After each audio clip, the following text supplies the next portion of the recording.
This is my second talk on the Course in Miracles, and I was in the first talk I started talking about the dream and how we can think about this actually being a dream and this life that we're living as not real.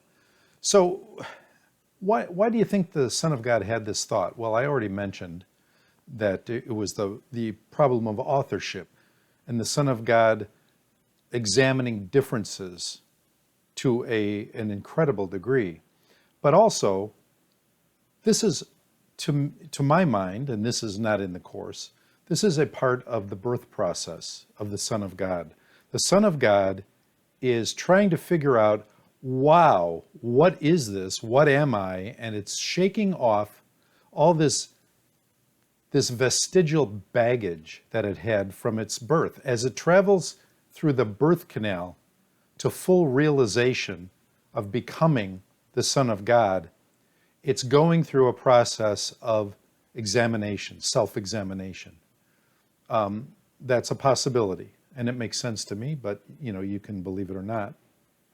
And it seems like the end of the dream will be the full flowering of the Son of God into his true being. So I don't know about you, but this is incredibly clever to me. This is a very deep thought. This tiny mad idea is not so tiny after all. I mean, it's not tiny to us. It's tiny to God. But it's a very clever idea with lots of depth of meaning. And we're not doing this because we're mean or mad at God. We're doing this because we're kind of like the petulant child acting out. We're going, well, I want to know this and I want to know that. And so we just went off on our own in our minds, in our illusion, in our sleep, to try and answer some questions, just to figure out who we are, or rather to figure out who we are not. Now, there's one other thing that is part of the tiny mad idea, if you want to keep taking it to another level, but the idea that the Son of God wanted to examine the idea of differences, the idea of what it was like not to be God, meant that the Son of God was experiencing lack. Something wasn't the way he wanted it to be. He wanted something else. He wanted to know something that he didn't know. The only thing that he couldn't know was, what's it like not to be God? And so with the idea of lack comes the idea of desire. They're corollaries to each other. You can't have one without the other. So now the Son of God is experiencing lack and desire. And that is what this world is. This world is nothing but lack. It is the entire embodiment of lack. And it's also the embodiment of desire. If you don't believe me, turn on your TV and watch a couple of commercials. The whole idea of this world is that we're trying to find completeness somehow in a world that is by its nature incomplete. We will never find completeness in this world. The only way to find completeness is to go beyond this world to where completeness actually exists. So the more you try and fill up that hole of lack with stuff, with buying things and with searching out or with getting power or money or a romantic relationship or anything else that you think you need, as long as you keep doing it in this world, it will ultimately come to nothing. And that doesn't mean it's a bad thing, because you'll be learning along the way what you don't want, but don't expect to find happiness or completeness in anything that you seek in this world. That's just the nature of the beast. So another thing that is happening here is that when the Son of God asked God to experience specialness, and God said no, the Son of God was trying to change the truth. The Son of God was going to God and saying, I don't like this the way it is. I want to experience something that's not part of your kingdom, your ideas, your thoughts, your beliefs, your oneness. I want to experience something else. And God said, I'm sorry, but that would ruin the whole deal. It's not possible to do that. And so the Son of God decided to experience something else as the truth. And so he made this world. And that's why we think this world is true, because we can. The Son of God said, you can think anything you want down here because your mind, your tiny little mind, your individual mind, separate from everybody else, has absolute power to think anything it wants. Good luck with that. So the Son of God shares the mind of God. And so what really happened here is that the Son of God collectively is having a dream. And you and me are having a separate dream inside of the dream. The dream that the Son of God is having is a huge dream of separation, of the Big Bang Theory, of the laws of nature. And so there's a huge amount of stuff that's happening here that seems to be beyond our control individually. Because even though we would like to think we're in charge, there is something much bigger. It's a bigger dream going on here that means that we're all going to get old and die. We're all going to go through various things. Things are going to happen on the other side of the world. Things are going to happen on the other side of Mars. There's just a whole bunch of stuff going on here that's part of the Son of God's dream. It's a huge dream that makes everything here functional. And as I said earlier, it makes it consistent. It makes it all follow from day to day, from second to second.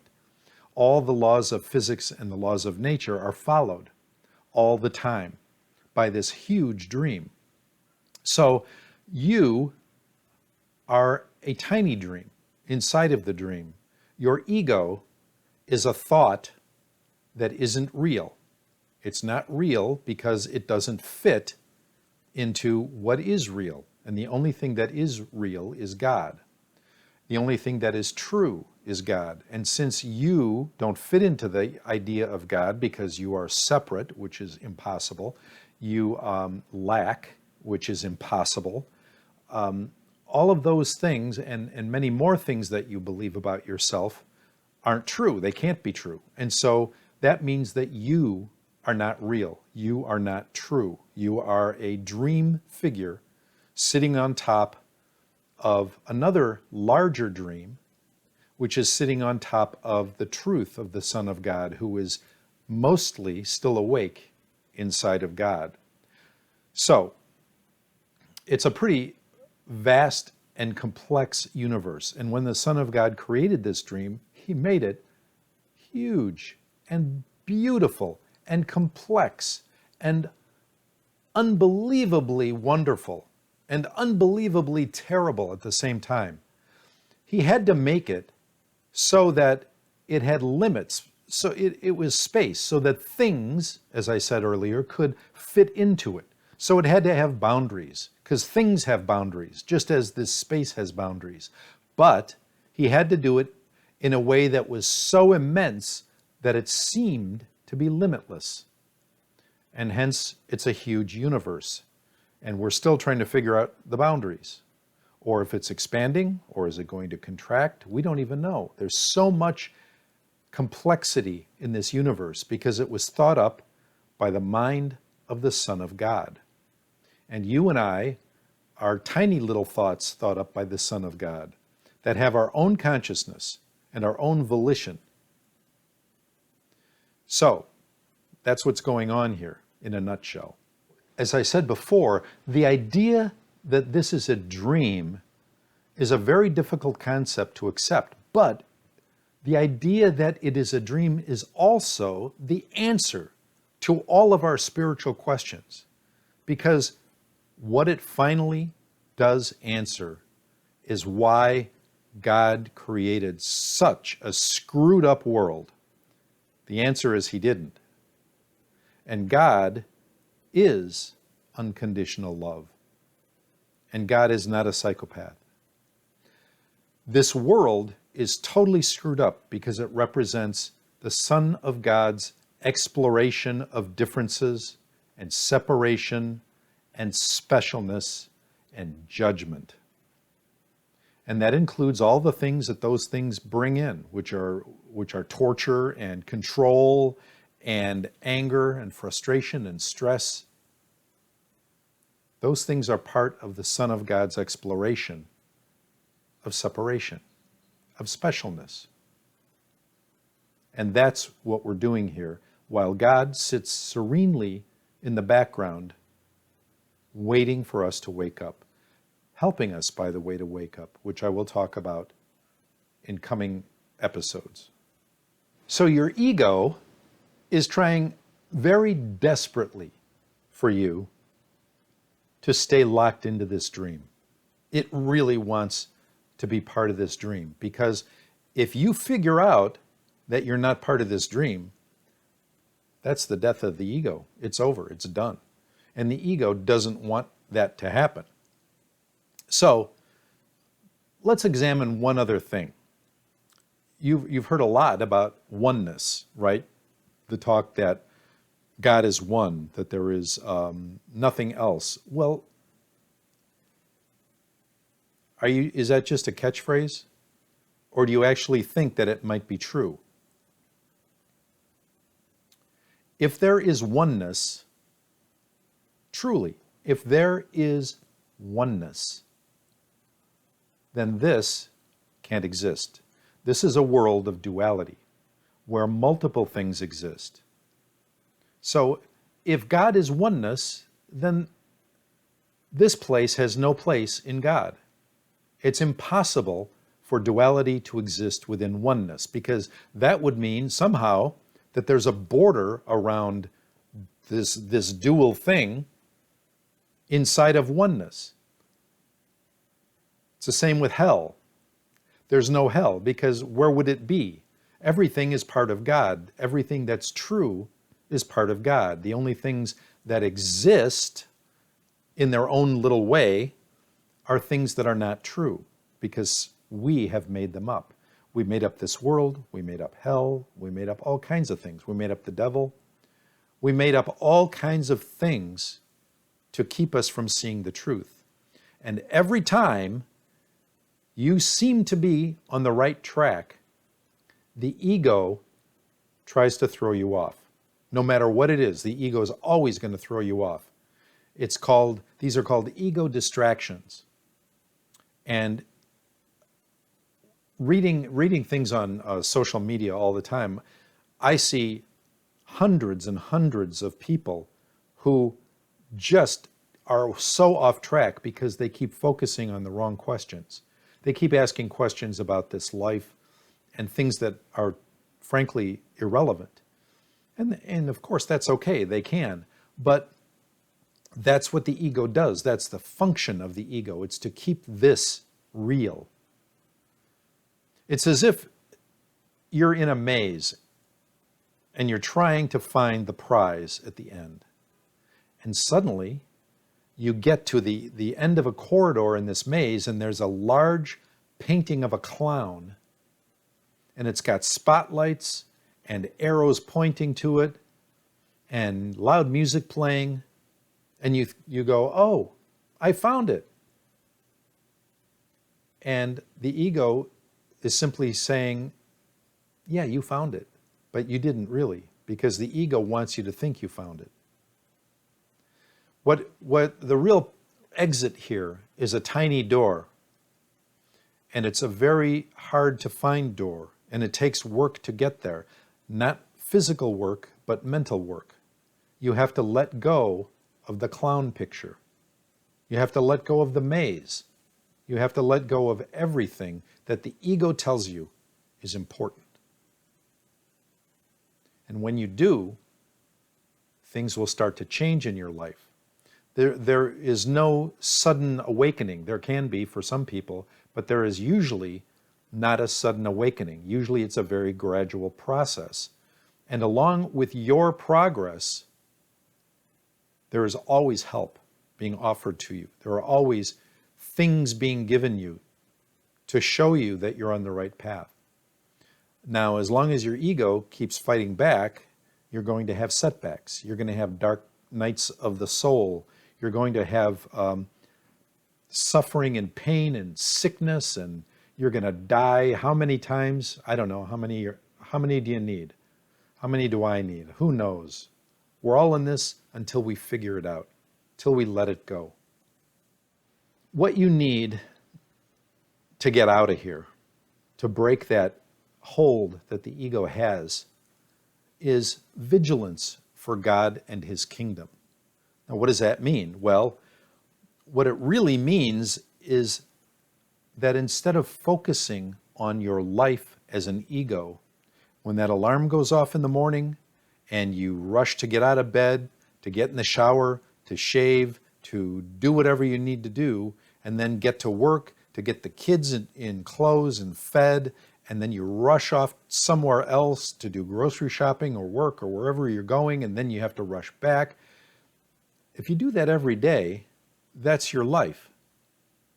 Vigilance for God means taking the time to remember who you really are, because that's not you. That person who's running around like a chicken with no head is not you. So you have to remember who you are. You have to take quiet time. The Course talks about the mind being undisciplined. And so disciplining your mind is a very important part of getting out of here, because usually we're just running around reacting to what life is throwing at us. There are deadlines, there are times that we have to be places, people have to be fed and clothed and looked after and driven somewhere, and you have to be at work at a certain time, and you have to get gas in the car, and it's endless. You have to end it. You have to stop focusing on this world at least part of the time. Now, in order to turn the corner, you're going to have to start thinking about God at least 50% of the time, right? Doesn't that make sense? I mean, 50-50. If you're focusing on this life of the ego more than 50% of the time, that means you're not focusing on God 50% of the time. So in order to turn the corner, you have to start giving more and more time to God. And the Course says you don't have to do that much. And when I say do, I mean this is about correcting your thinking. You don't have to do that much. What you really need is a willingness. Because, as the Course says, perfect people don't need God's help. It's the imperfect who need God's help. And so if you acknowledge your imperfection as an ego, not as a soul, but if you acknowledge that you've got things that you need to deal with, and say that you're willing to deal with them, and give them to the Holy Spirit, which is another talk later on, that's the beginning of the end of this world, of this life. The Course also says that you do not end this life or this world through death, through natural death or suicide or whatever it is, that's just a continuation of the dream. All you're doing is ending your temporary life inside of a body, only to come back again. So, that's where we stand right now. You are an ego. You don't exist. Nothing you do matters except to get out of here. You're striving for money, power, all of those things don't matter. And the first thing to do is to realize that. And the second thing to do is to be willing, to be open to the next steps that God shows you. See you in my next talk.